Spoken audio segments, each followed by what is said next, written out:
peace, and balance. Hey, yo, we are back, and this is a continuation of the multi-dimensional incarnations. And so, I already know. First things first, we are here to better ourselves, improving ourselves, bringing out the best version, and of course, sharing that with the world, right?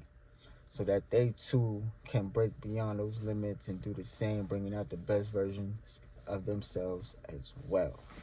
So, today, right? Today, I want to start this discussion with when my father passed away, okay? Now, just a little insight. My father was a pastor, and my mom was a more spiritual, culturally diverse person, okay? So, my father passed away around 2020, around that time period, right? And me and my father was not as close as I probably would have liked to be, nor him, right?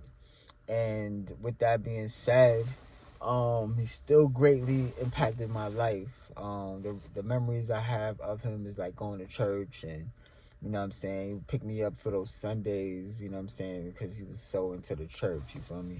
So but I'm grateful that I got to meet my brothers and cousins and the other side of the family, and just my life experience.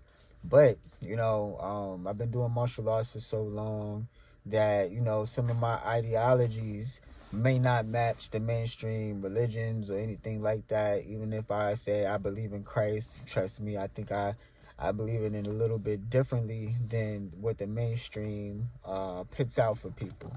All right. But all of that said, my affinity with the martial arts and kung fu led me to the symbols of something like the dragon, right? Now, the dragon, whether a physical creature or if you're using it metaphorically, is a great and powerful principle, okay? Now, the lores of dragons is different from a lot of what people may really expect. But in the deep lores of dragons, it wasn't about the castle protecting their land and the castle from a flame breathing dragon, right? A fire breathing dragon. That was the main thing we usually see in media and entertainment, right?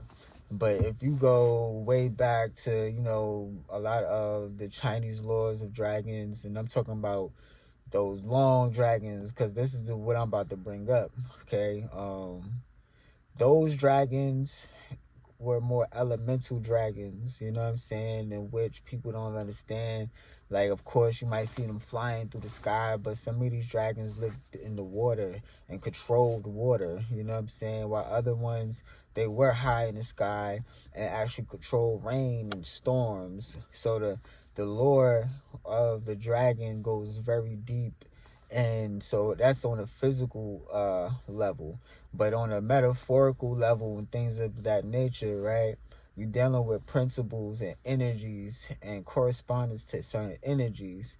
So whatever force is guiding certain rainstorms and things of that nature could have been identified with the dragon, to go even deeper, in certain understandings, the dragon is actually the principle of the fire that's within us.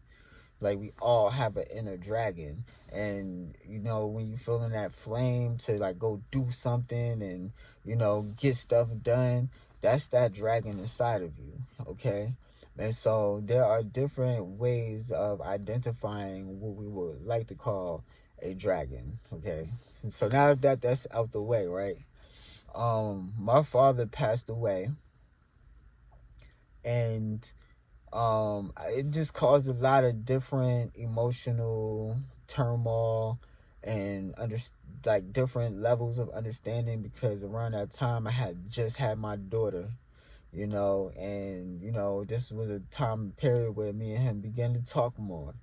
And it was a certain point in time I realized that the certain type of relationship you should have with a father. I know, I was lacking in my life, but I was looking at my daughter Like, well, I'm not going to let that happen with her, you know? So it's a real interesting thing, seeing how it all combines. But at first, I dealt with my dad's passing. Like, okay, we wasn't that close, but it's still some emotional things like that happened. Like, you know what I'm saying?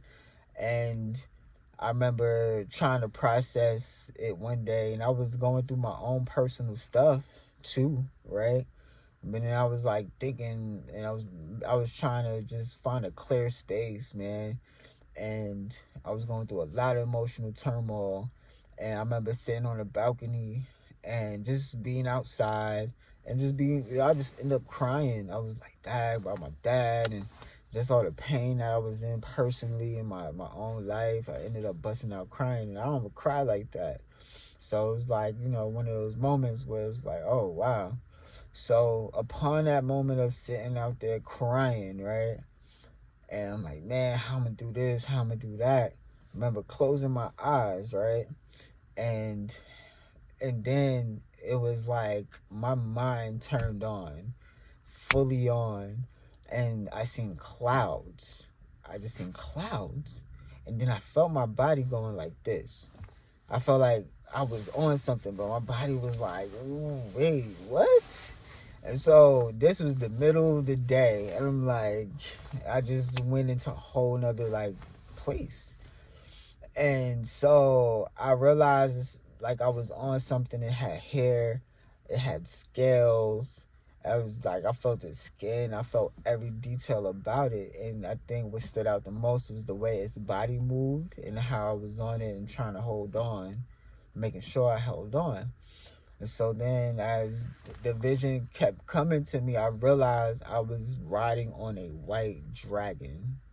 So I'm looking like a white dragon. Like, what? I wasn't like, yo, I'm telling you, like, I wasn't even in the mind state of, oh, I'm about to get here and cry and now try to visualize a dragon or me flying on a dragon. Like, what does that have to do with everything else that I got going on right now? Okay. So I was taken to that place, right? And as it was happening, I was like, I remember looking like, yo, what is happening? And as that was happening, was riding on the dragon through the clouds and all this other stuff, I started to feel like I was at peace. And it was just like a phenomenal peace, like somebody telling me, don't worry. Like, don't worry, don't worry. And that was a very deep impression that, especially with everything going on, that had a lasting effect. So I'm like, yo, let me go ahead and look a white dragon up, and some of the meanings, some of the old lore about the dragons and what it might mean. And it was just a symbol of for hope, and not just for an individual but for all of humanity. So I found it interesting. There was some other details in there that stood out to me. It was very, very, very real. So yeah, upon that experience, I looked it up, and I was just in awe of needing hope at that moment and finding it in that way. So it's something that always stood out to me. And because I do have this infinity and connection to Kung Fu, it really was revealing to me, because I already had a connection. I got beyond all the um, I feel like facades about of what a dragon is, what a dragon could be, because on every level, even within inside myself, I was like, all right, like this is the dragon here. If dragons are in another dimension, and I'm experiencing them in another dimension, then they're real in their dimension. You feel me? But that's on a whole nother level. And so that's kind of introduction to dragons from my point of view, right? And so as I continued, um just wondering about this interaction with this dragon, it seemed like I got closer. Like my mind could imagine it sooner and all of that, right? So I'm like, oh no, this is weird because da da da. And then it was funny because many people have different descriptions of angels and things of that. But I was part of this little group and we was talking about all this type of stuff and how they would say, as far as angels, and I'm not trying to confuse nobody and nothing like that, right? But how angels are described are seraphims. So, which are like snake like creatures with feathers, and you know what I'm saying? So, it's not what we really would think. And meanwhile, there are different levels of angels or beings that could help us guide in the forms that they could take. I don't want to go too deep on it. But, however anybody sees all of this, you have to understand that unless you get like the worst feeling telling you to run, then you're actually getting a universal message for your highest good. That's the best way for me to say it and try to describe it. Um, so now going forward, I realized, you know, it seems like an imaginary thing, but my concept of the dragon grew, and I even had different dreams with dragons in them protecting me. So it got deep, right? And so now I'm gonna kind of jump into when I cut my hair because um, after having those experiences with dragons, I didn't have a lot of understanding of why I was having those experiences.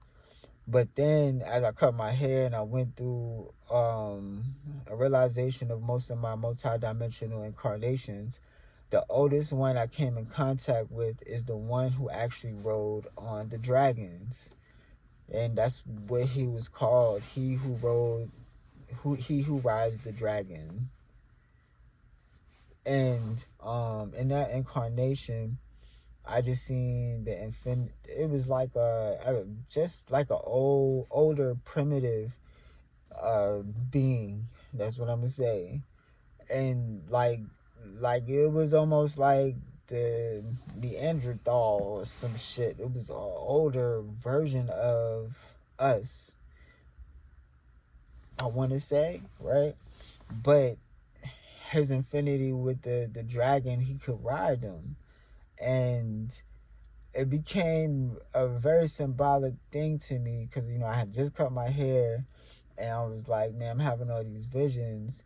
But when you think about riding a dragon, right? Even if you go back to my first experience when I'm telling you I was riding a dragon, that was the what stood out to me the most. It was the whole fact of the way its body was moving. It was its hair, it was its skin, it was everything about it that what I'm saying, I couldn't deny that moment and experience.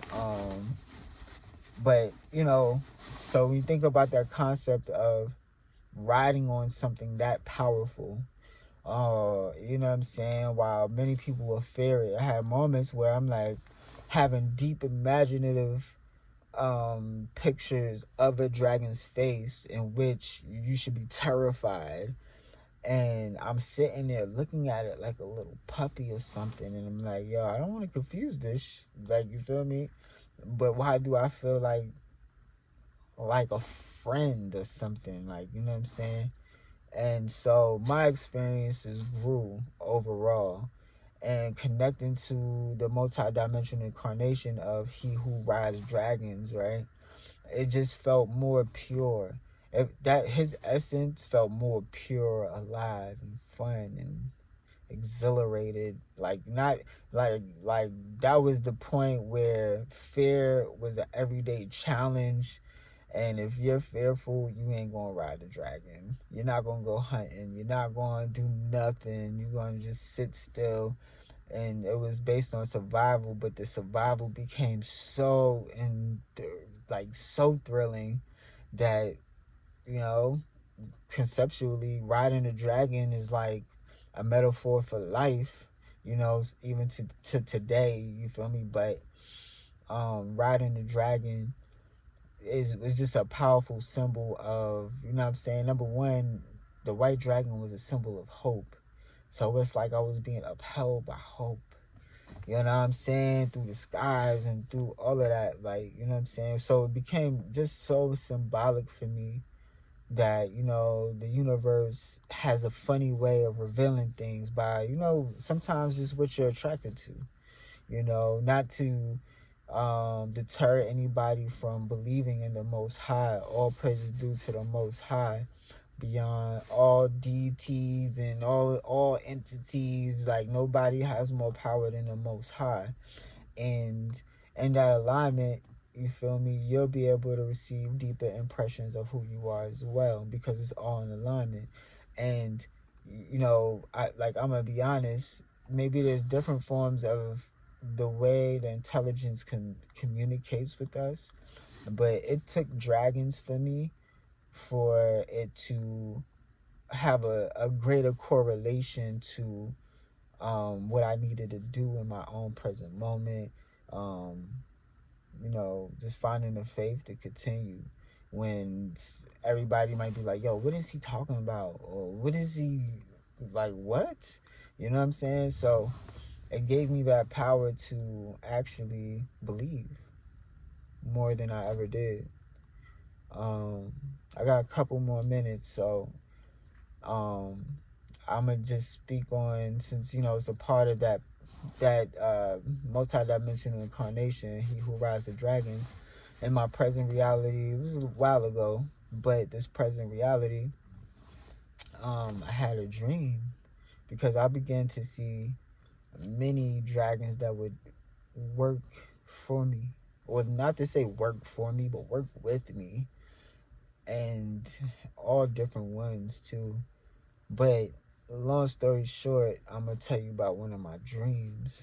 Okay, so I had this dream that I descended into like the underworld, and the skies were red and it was smoky, and it was like buildings, but they was crumbled. It was crumbled buildings and things of that nature, right? And then I I just was looking around like, yo, like, where am I? But then it was first a black dragon. A black dragon wrapped itself around me as it was telling me like, you're protected. And then I seen a green dragon like wrap around my lower waist and body and tell me the same thing basically. And so then after that, I started walking. For some reason, I just started walking, right? And as I was walking, I seen a graveyard in this dream. And I'm like, yo, this is a graveyard. It's these big bones. I'm like, yo, these are gigantic bones. And then I look around, the head of one of the bones, it was a dragon graveyard. It was a dragon graveyard. And then the skull was bigger than me. And so I'm looking around like, whoa, it's like weird, it's crazy, right? But I knew I was protected, so I was looking around, and then I looked at the dragon skull. And when I looked at the dragon skull, I seen ashes. It was like, so you knew it was something in the dragon's mouth, but I just seen the ashes of it. And when I looked at inside its mouth and seen the ashes, I seen an orb, a pearl, like manifest. It manifested itself as soon as I looked, and then it was like the message I got from it was like life-giving, and then it was like I could just see like humans and just all these things that were like represented life and happiness. And then and then that's when I came out of the dream. I remember nothing after that. But after that that happening, I looked up basically the dragon with the pearl in it and the metaphorical meanings behind it, those lores. And basically it was like the dragon would protect a certain treasure, and the treasure was seen as life force. And the dragon will only trust shamans with this treasure. If it ever had to hide it, it would give it to one type of person, the shaman. And so after my experience, that's what I ended up like looking up, and I was like, yo, it's crazy. But again, first off, the white dragon was a symbol of hope for individuals and humanity, right? But then when you look at the pearl, it was a protector of pretty much the life force in that pearl. And that's just maybe symbolic, something that made sense to me. But that's the real experience that I had. Like, it was my real dream, and I can't explain why I would have a dream of that nature with so much meaning in it, but that's my truth. Thanks for rocking with me. Like and subscribe, and I'll be back. Peace.